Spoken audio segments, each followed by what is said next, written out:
When is it better not to help people? Have you ever reached out or tried to offer support and then found that it actually ended up harming you in the end? Generally, on the personal and spiritual growth path, we want to be of service to people. We want to share love. We want to give back. We want others not to suffer. And there are some times helping people is actually the opposite of what you should be doing. That's what we're talking about in this video.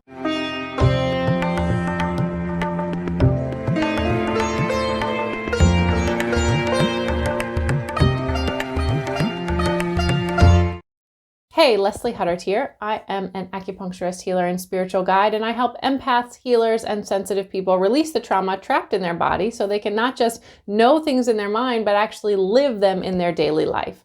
And today we're talking about times when you should not help people. It's kind of a weird topic to cover, but often what happens is that we feel, either because of maybe our spiritual tradition or just trying to be a good person in life, we get triggered by seeing other people suffer, and we end up extending help in a way that is over what I call our 50% line. It's not our space to do. So what do you do, and how do you know the difference of when you should reach out and help people and offer support in a loving way, or your expression of the divine coming through you, and when should you actually have a personal boundary and stay away? Well, I'm going to give you a couple tips in this video. The first tip is that really asking the question, is this mine to do?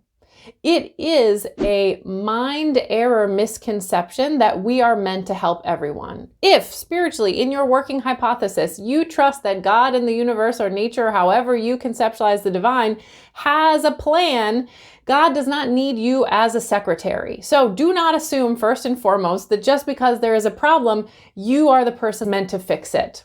God in the universe has lots of options. There is a person and a solution for every problem, ideally from the person that comes up in themselves. There's a wonderful quote in the Vedas that says, "Make friends with the happy, help those who are genuinely trying to help themselves, and be indifferent to evil." So what we want to do is, one, first ask the question, is this mine to do?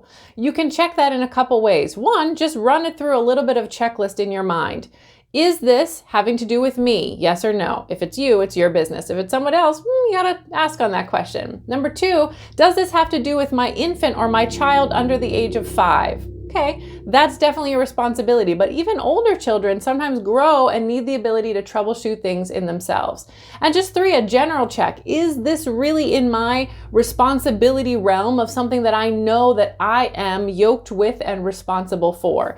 If it doesn't pass those 3 or 4 mental questions of, is this mine to do? You want to be very careful, because you can notice that you're about to probably go over your 50% line. Remember that anytime I say a yes to someone else that is actually a no to me, everybody loses. This is the guidepost and quote that we use in our training, the Body Wisdom Academy. A yes to someone else that is a no to me means everybody loses.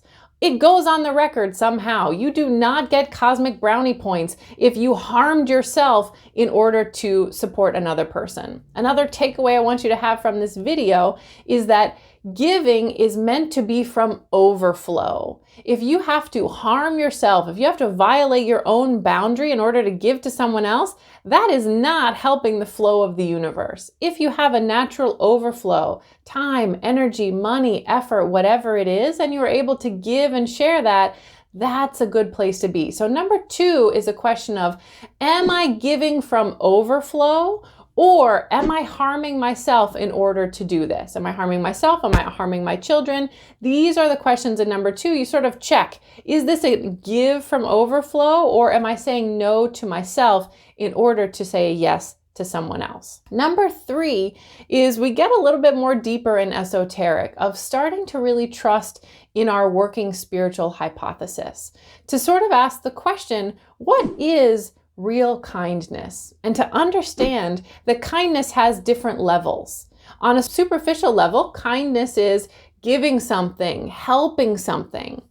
But on a deeper level, when we get down to the essence of kindness, we have to go back to, what is my working spiritual hypothesis of the world and of the universe and of this human game that we call life? If I hold something in my working spiritual hypothesis that the purpose of life is to really learn and to grow spiritually to connect with a deeper purpose. We know that things like surface looking difficult things, like struggle, like hitting rock bottom, like dealing with the results, the consequences of our actions. These things, which look negative and difficult on the surface, are actually golden gifts in disguise.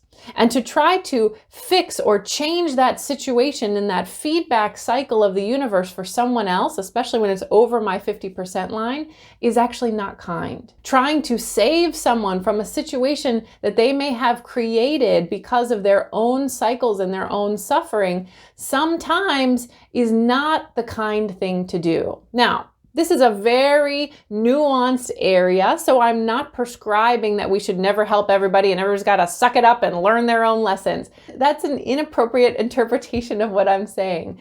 What I want you to do is start to contemplate at the deepest levels, really internally contemplate, pray like a laser beam, bring it into your spiritual practice, and ask for guidance about what you are really being called to do. Sometimes we are being called to go above and beyond. Sometimes we are called to make sacrifices for other people, but more often or not, it's our mind getting in the way. It's coming from some sort of programming or lack of getting in touch with ourselves, and we actually end up harming ourselves in order to help other people. So take that for what it is, for whatever way that will help and serve you on your path. And if it doesn't fit, just toss it out the window. You are a soul with the body, and you can build this discernment on the inside to really know and trust where you are being guided, and trust that the universe is taking care of the plan. You are an integral part of that. Sometimes you might be called to say yes,